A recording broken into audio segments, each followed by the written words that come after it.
7th standard term 1 chapter 1ல number systemல exercise 1.1ல 6th question என்ன கொடுத்திருக்கிறாங்கன்னா or 11 plus 7 plus 10 and 11 plus 7 plus 10.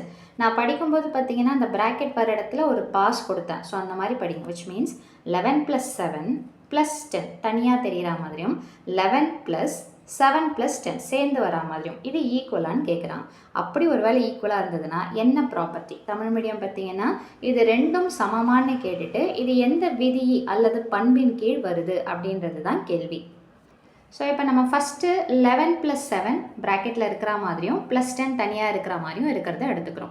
முதல்ல எப்போவுமே ப்ராக்கெட்டில் இருக்கிறது தான் ஃபஸ்ட்டு எழுதணும். அப்போ 11 + 7 என்ன வந்துருச்சு? 18ன்னு வருதுங்களா?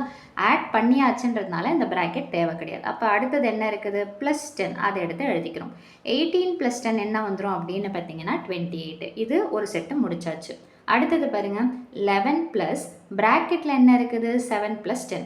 உடனே 17ன்னு போடக்கூடாது. முதல்ல என்ன ஸ்டார்ட் இருக்குதோ அதை எடுத்து எழுதுங்க, ப்ளஸ் போட்டுக்கோங்க. இதை எதுவும் பண்ணக்கூடாது. இதை தான் ஃபஸ்ட்டு நம்ம என்ன பண்ணணும்னு பார்த்தீங்கன்னா ப்ராக்கெட்டில் இருக்கிறத பண்ணணும்.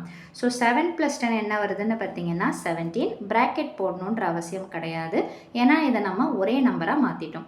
இப்போ 17யும் 11யும் ஆட் பண்ணால் என்ன வரும்னு பார்த்தீங்கன்னா அகெயின் 28ன்னு சொல்லிட்டு வந்துடும். ப்ராக்கெட்டு இங்கே ஃபஸ்ட்டு ரெண்டுத்துக்கு கொடுக்கப்பட்டிருக்குது, இங்கே லாஸ்ட் ரெண்டுத்துக்கு கொடுக்கப்பட்டிருக்குது. மொத்தமாக 3 நம்பர்ஸ் இருக்குது. இந்த மாதிரி ப்ராக்கெட்ஸ் மாறி மாறி வந்தாலும் நமக்கு ஆன்சர் என்ன வருது? சேமாக வருது. ஸோ அப்போது இந்த ஃபர்ஸ்ட் ரெண்டுத்துக்கு ப்ராக்கெட் போட்டாலும் லாஸ்ட் ரெண்டுத்துக்கு ப்ராக்கெட் போட்டாலும் நம்மளுடைய ஆன்சர் ஒரே மாதிரியே வரதுனால இந்த மாதிரி சேஞ்ச் ஆஃப் ப்ராக்கெட்ஸ் இருக்கிறத நம்ம என்னன்னு சொல்லுவோம்னு பார்த்தீங்கன்னா அசோசியேட்டிவ் ப்ராப்பர்ட்டி அப்படின்னு சொல்லிட்டு சொல்லுவோம். தமிழில் பார்த்தீங்கன்னா சேர்ப்பு பண்பு அப்படின்னு சொல்லிட்டு சொல்லுவோம். ஓகேங்களா? ஸோ சேர்ப்பு பண்பு, ஸோ சரிபார்க்கப்பட்டது அப்படின்னு சொல்லிட்டு எடுத்து எழுதணும். ஸோ அவ்வளோதான் இந்த சம்மோட சொல்யூஷன். மீண்டும் அடுத்த பதிவில் வேறொரு சம்மோட சந்திக்கிறேன். வீடியோ பயனுள்ளதாக இருந்ததுன்னா மறக்காமல் லைக் பண்ணுங்கள், ஷேர் பண்ணுங்கள், சப்ஸ்கிரைப் பண்ணுங்கள். தேங்க்யூ.